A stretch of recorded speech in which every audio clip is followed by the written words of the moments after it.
Olá, louvado seja nosso Senhor Jesus Cristo, para sempre seja louvado, glória ao Pai, ao Filho e ao Espírito Santo, como era no princípio, agora e sempre. Amém.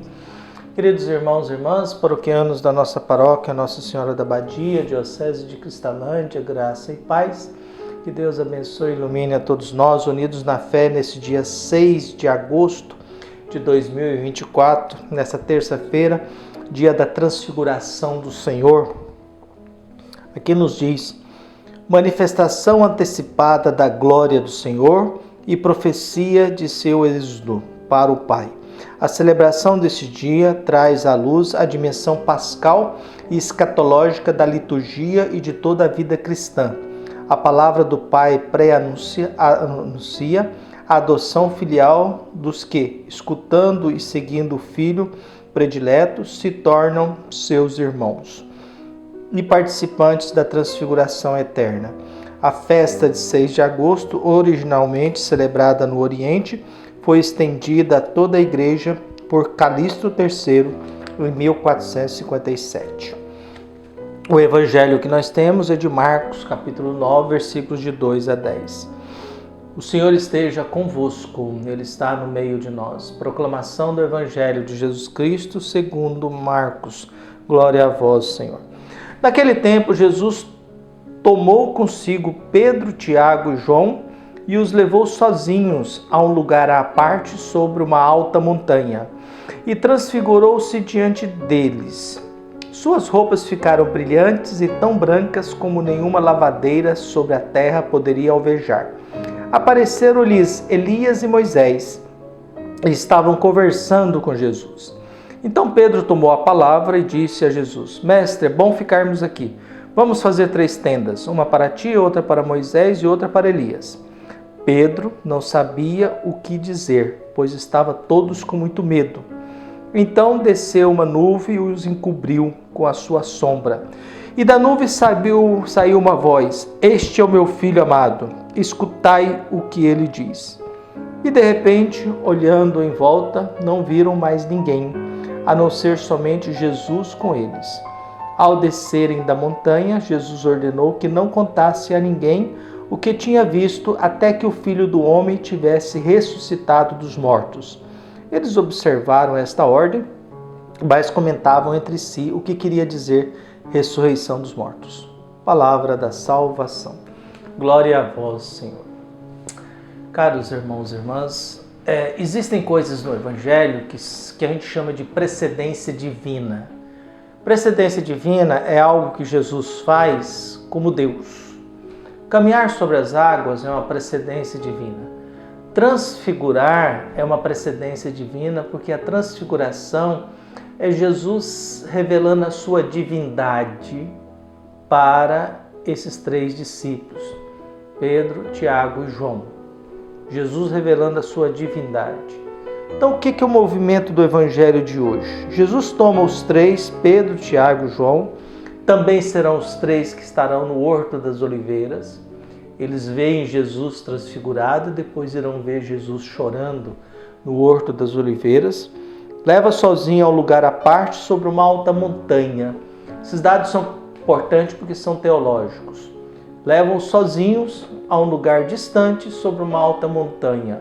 O Sermão da Montanha, Moisés no Monte Sinai, Elias no Monte Horebe. Então tem tantos. Montanha é o lugar do encontro entre Deus e o ser humano. É o movimento do ser humano que sobe, Deus que desce.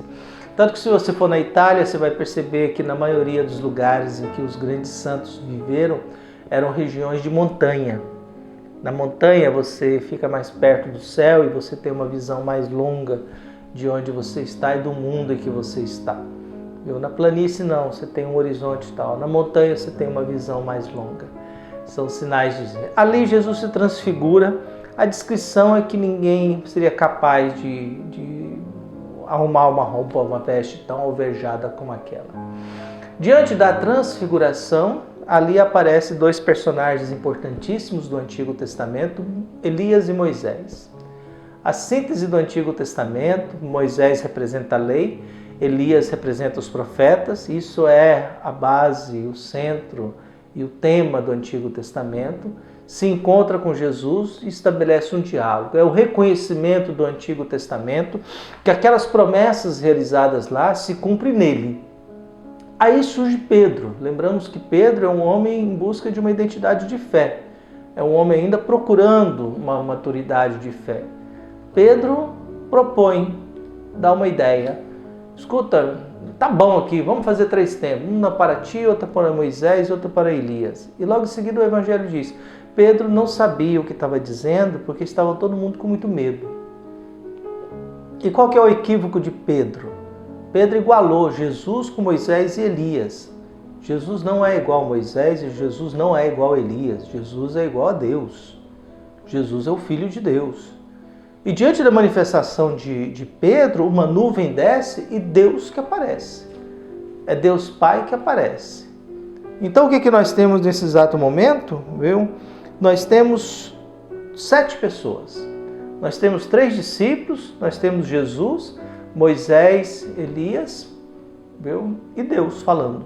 São 7. 7 é número perfeito dentro da Sagrada Escritura. Viu? Então a nuvem saiu, uma voz diz, este é o meu filho amado, escutai o que ele diz. E de repente tudo desaparece, só fica Jesus com os 3. Voltou a ser os 4. Por quê? Agora é Deus que diz quem é Jesus. E diz o que a gente tem que fazer diante dele. Pedro está propondo igualar Jesus com Moisés e Elias. E Deus diz, não. Não.